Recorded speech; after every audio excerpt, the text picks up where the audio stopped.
Like ஃபுட்டில் இணைஞ்ச அனைவருக்கும் என்னுடைய மனமார்ந்த நன்றி. நம்ம லைக் ஃபுட்டோட நோக்கம் ஜங்க் ஃபுட்டு சுத்தமாக ஒழியணும், ஹெல்த்தியான லைஃப் ஸ்டைல் எல்லாரும் வாழணும், முடிஞ்சளவு ஹாப்பியாக இருக்கிறத வச்சு வாழணும். இப்போ இருக்க அவசர சூழ்நிலையில் நம்ம சில விஷயங்களை நம்ம தவற விடுறோம். அதில் ஒன்று தான் சாப்பாட்டு முறை. சில வருஷத்துக்கு முன்னாடி நீங்கள் பார்த்துருப்பீங்க, கேன் தண்ணி குடிச்சா உடம்புக்கு கெட்டதுன்னு நம்ம அம்மா அப்பா சொல்லுவாங்க. இப்போ கேன் தண்ணி தான் நல்லது அந்த மைண்ட் செட்டுக்கு வந்துட்டோம். நிறைய யூடியூப் சேனலும் சரி, இன்ஸ்டாகிராமும் சரி,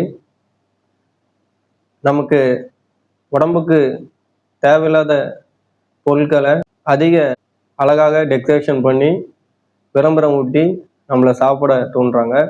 அதில் குறிப்பாக ஜங்க் ஃபுட் இருக்குது. அது இல்லாமல் சில வருஷத்துக்கு முன்னாடி குடிக்கிறது கெட்ட பழக்கம் அப்படின்னு இருந்த காலகட்டம் போய் இப்போ ஒவ்வொரு நிகழ்ச்சியிலையும் ஃபங்க்ஷன்லையும் ஆல்கஹால் இல்லாத ட்ரீட்டே கிடையாத மாதிரி கொண்டு வந்துட்டாங்க.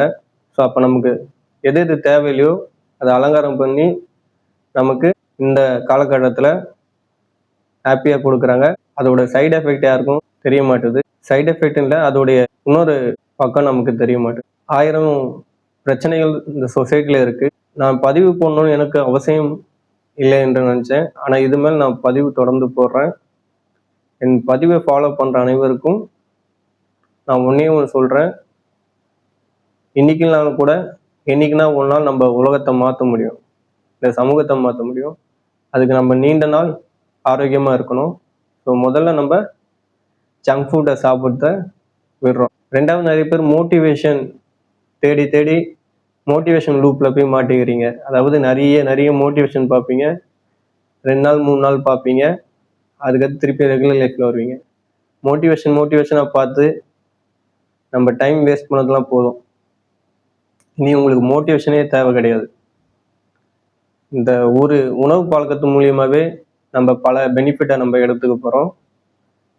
நம்ம பண்ண வேண்டியது ஒன்றே ஒன்று தான். கொஞ்சம் அமைதியாக பொறுமையாக உட்காந்து இந்த முழு பதிவுகளை கேளுங்க. உங்களுக்கு நேரம் இல்லை மட்டும் சொல்லாதீங்க. அது இல்லாமல் இந்த 10 நொடி 20 நொடியில் எல்லாத்தையும் தெரிஞ்சுக்கணும்னு நான் நினைக்காதீங்க.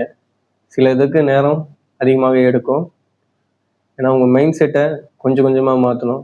இப்போ எல்லாம் டெம்பரவரி ஹாப்பியை நோக்கி போயின்னு இருக்கோம். நமக்கு அன்வான்டாக தேவையில்லாத பொருளுக்கு முக்கியத்துவம் கொடுத்து அதை ஹாப்பின்னு கொண்டாடும். ஸோ நம்ம பதிவே முழுக்க ஜங்க் ஃபுட்டை டோட்டலாக அவாய்ட் பண்ண வைக்கணும். இப்போ அதை நான் உங்களை ஜங்க் ஃபுட்டு சாப்பிடாதீங்கன்னு சொன்னால் அது உங்களுக்கு ஒரு மெசேஜ் மாதிரி. ஸோ அதனால் எனக்கு என்ன பிரயோஜனமும் இல்லை, எனக்கு மாற்றத்தையும் கொண்டு வர முடியாது. உங்களுக்கே தோணணும் ஜங்க் ஃபுட் சாப்பிடக்கூடாது. ஸோ இந்த தாட்டை கொண்டு வரதுக்கு தான் என்னுடைய பதிவுகள். அதில் ஒன்று தான் 5 எலிமெண்ட் சீரியஸ் கொண்டு வந்திருக்கேன். ஸோ தயவு செஞ்சு 5 எலிமெண்ட் சீரியஸை பாருங்கள். ஆனால் அதை நீங்கள் ஃபாலோ பண்ணணும் அவசியம் இல்லை. அது உங்களுக்கு என்ன தாக்கத்தை கொடுக்குது, அது உங்களுக்கு என்ன மாதிரி எண்ணங்களை கொடுக்குதோ அதை பயன்படுத்தி வாழ்க்கையில் முன்னேற பாருங்கள். இனி உங்கள் நேரத்தை வீண் செய்தது போதும்.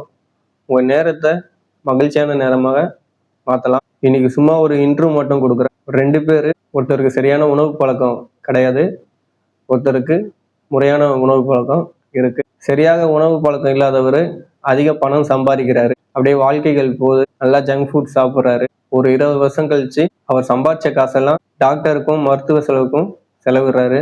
காரணம், இளமையில் அவர் சாப்பிட்ட ஜங்க் ஃபுட்டு, ஆல்கஹால், ஏற்கனவே இந்த சொசைட்டியில் வேற நிறைய பொல்யூஷன் வருது. ஸோ இதெல்லாம் சேர்ந்து அவருக்கு எதிர்காலத்தில் சம்பாரிச்சும் அவரை வாழ விடாமல் பண்ணுது. இன்னொருத்தர் கம்மியாக சம்பாதிக்கிறாரு, முறையான உணவு பழக்கம் வச்சிருக்கனால எதிர்காலத்தில் அவர் சேர்த்து வச்ச கொஞ்சம் பணமாக இருந்தாலும் அவர் நிம்மதியாக வாழ்றாரு. இந்த 2 லைஃப்ல எது வேணும் நீங்கள் டிசைட் பண்ணிக்கோங்க.